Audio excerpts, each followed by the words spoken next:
Okay, let's dive in. Today, we're tackling, well, it's a massive topic, isn't it? The absolute cutting edge of cancer treatment. It really is. Constantly moving. We've got this whole stack of material, articles, research highlights. There's a really interesting case study in there, too. Yeah, And the mission today really is to unpack all of that, pull out the key insights, and try to give you, our listener, a clearer sense of what's actually happening right now in the fight against cancer. exactly. And the sources, they cover a lot of ground. We're talking the immune system, um, gene editing concepts, how we understand tumors at a really deep molecular level, Uh, the role of tech, like AI, which is fascinating, and crucially, how we actually support patients through all this. That's vital. Absolutely. So maybe starting with the big picture, the sources seem to paint this clear shift, right? Moving away from, let's say, traditional chemotherapy. Yeah, the sort of broad spectrum attack. It worked and still has its place. But But the side effects hitting healthy cells too. exactly, that's the inherent limitation.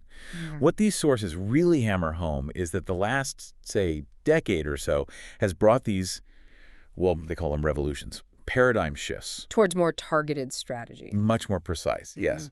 And the material we looked at really focuses on two main paths, two big revolutionary ideas. Okay, what are One is about targeting specific alterations in the cancer cells themselves. That's precision oncology. Okay. And the other is about harnessing the body's own immune system, immuno-oncology, unleashing it, really. Right. Precision oncology and immuno-oncology. Let's maybe tackle precision oncology first.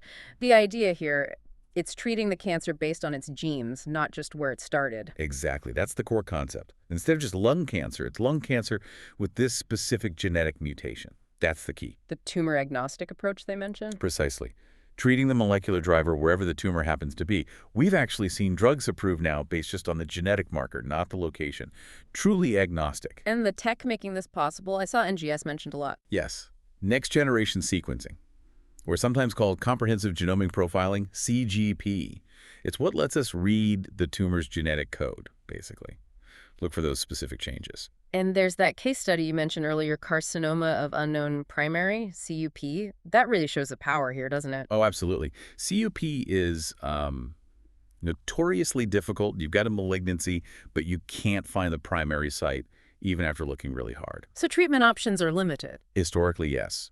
Often relying on broader chemotherapies because you don't know the origin. But in this specific case, standard treatments weren't working well for the patient? Correct. They'd progressed. So they did CGP, the genomic profiling. And what did that find? Two really key things. First, the tumor had a high tumor mutational burden TMB. Lots of genetic errors, essentially. Okay. And second, it was HER2 positive. Right. HER2 is a known target in some cancers, like breast cancer. It is. But here, the high TMB was the crucial piece. It gave the rationale, the reason, to try immunotherapy.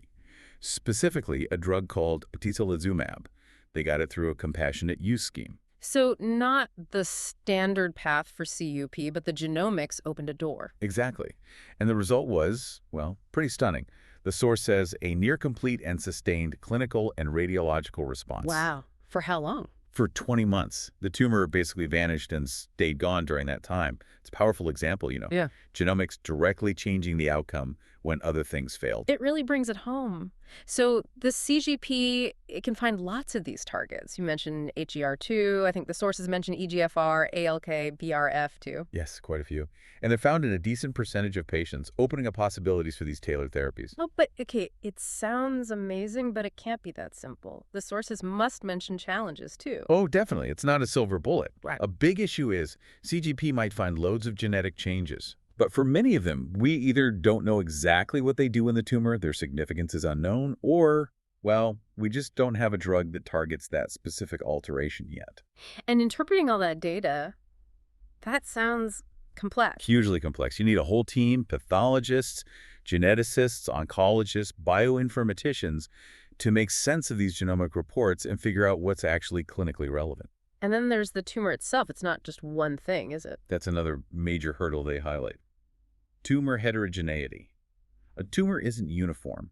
It's a mix of different cell populations, some with different mutations. Meaning a single biopsy might not show the whole picture? Exactly. And that's a big reason why treatments can stop working. the tumor evolves. Some cells might already be resistant to the targeted drug, and they just take over when the sensitive ones are killed off. A single snapshot biopsy might miss those resistant cells entirely. That makes a lot of sense. Okay, so that's the precision side, targeting the tumor's inner workings. What about the other revolution? Unleashing the immune system. Immuno-oncology. Right. Using the body's own defenses. The big breakthrough here, and it's all over the sources, is immune checkpoint inhibitors. Oh. Things like anti-PD-1, anti-PD-L1, anti-CTLA-4 drugs. And these have been game changers in some cancers, haven't they? Offering really long-term survival for some people. Absolutely. They've really shifted the treatment landscape in melanoma, lung cancer, kidney cancer, among others. And often the side effects are different from chemo, sometimes more manageable. And beyond those checkpoint drugs, there's also CAR-RT therapy. That sounds like science fiction almost. It's incredible technology. You take a patient's own immune cells, T cells specifically, engineer them in a lab, basically add a gene for a chimeric antigen receptor, a KRR, Okay. and then you infuse these supercharged T cells back into the patient. They're now programmed to hunt down and kill cancer cells that have a specific target protein on their surface. Wow. And one of the sources, Mayo Clinic, I think, mentioned a new CAR-T target. Yes, they're working on a new CAR-T therapy targeting a protein called BAFFR. That's right. It's found on many B-cell cancers, like chronic lymphocytic leukemia, CLL. But don't we already have CAR-T for some B-cell cancers? Why a new target? Because the existing ones, while successful for some, don't work for everyone, especially if the cancer comes back or stops responding. So targeting BAFFR is like having a different key, a potential new option for patients who've relapsed. The early results in the lab look promising. Okay, so exciting potential there too.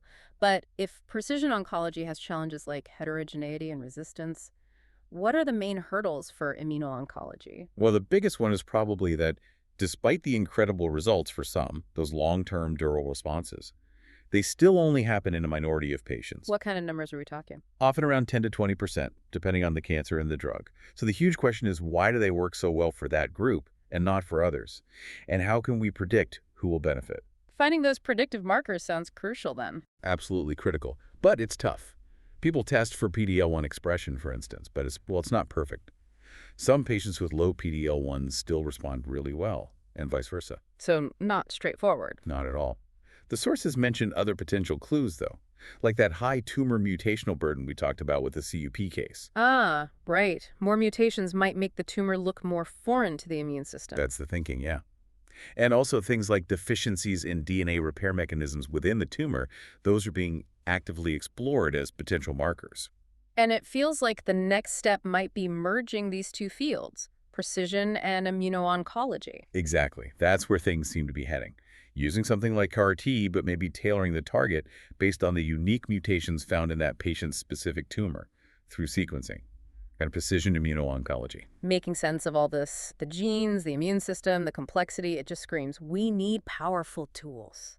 Which brings us to AI, artificial intelligence. How's that fitting into the picture? AI is popping up everywhere in cancer care now. Yeah. It's becoming a really powerful ally, from finding cancer early right through to planning treatment. How does it help with detection? Well, it can analyze images, Yeah. mammograms, CT scans, ultrasounds incredibly quickly. And it can often spot subtle patterns that the human eye might miss. There's an example in one source Yeah. about AI analyzing ultrasound images of a thyroid lump. It helped assess the risk more accurately, potentially saving the patient from an unnecessary biopsy. That's a concrete benefit for treatment planning. That's where it can really synthesize huge amounts of data. Yeah. It looks at the patient's genomics, their history, their lifestyle factors, maybe compares it to thousands of similar past cases to help predict how likely they are to respond to treatment A versus treatment B, or maybe a combination. It helps personalize those really complex decisions. And you mentioned heterogeneity earlier, the different cells within a tumor. Can AI help with that? Yes, definitely. There are advanced techniques now, like single-cell RNA sequencing, that look at individual cells. AI is essential for processing that massive, complex data. It can help identify those different cell groups, maybe spot resistant populations early on. So smarter strategies based on a deeper understanding. Exactly. And a potential stretches even further. AI is being used in drug discovery, trying to find new therapies faster. And some research even suggests it might predict cancer risk years in advance based on complex data patterns. It's clearly a massive amplifier for personalized medicine. It is. But, all the sources are clear on this. AI is a tool, a powerful one, but it's there to help doctors expand their capabilities, not replace them. The human element remains central. And speaking of the human element, Hmm. while we're talking about genes and AI and engineered cells, there's another crucial piece the sources emphasize: supportive care. Oh, absolutely vital, and sometimes overlooked when we focus on the cutting-edge therapies. Supportive care is all about managing the side effects, not just of the cancer, but of the treatment itself. Physical side effects, psychological impact. Everything. Nausea, pain, fatigue, anxiety, depression. The goal is to improve the patient's quality of life, right from diagnosis through treatment into survivorship or even end-of-life care if needed. So it's treating the person, not just the disease. Precisely. Organizations like MASCC, mentioned in the material, are dedicated entirely to this. Their study groups cover everything from anti-nausea drugs, pain management, nutrition, palliative care, survivorship issues. It really shows how broad and essential that supportive side is. It has to go hand in hand with the treatment itself. It's non-negotiable for truly good cancer care. Okay, so let's try to pull these threads together. We've got precision oncology, immuno-oncology, AI helping make sense of it, and supportive care as the foundation. What's the big takeaway about the future direction based on this material? Well, a key message coming through is that targeting just one thing, one single abnormality in the tumor, while it can work initially, often isn't enough for a long-term cure. Because the tumor adapts, that heterogeneity and resistance. Exactly. Tumors are just too complex, too adaptable. Hitting one pathway often just allows another pathway to take over. So no single magic bullet then. Probably not, in most cases. The sources really point towards combination strategies being the future, a bit like how we treat HIV, actually, with multiple drugs hitting different targets. Okay, so combining different types of immunotherapy, or maybe immunotherapy with a targeted drug. Yes, precisely.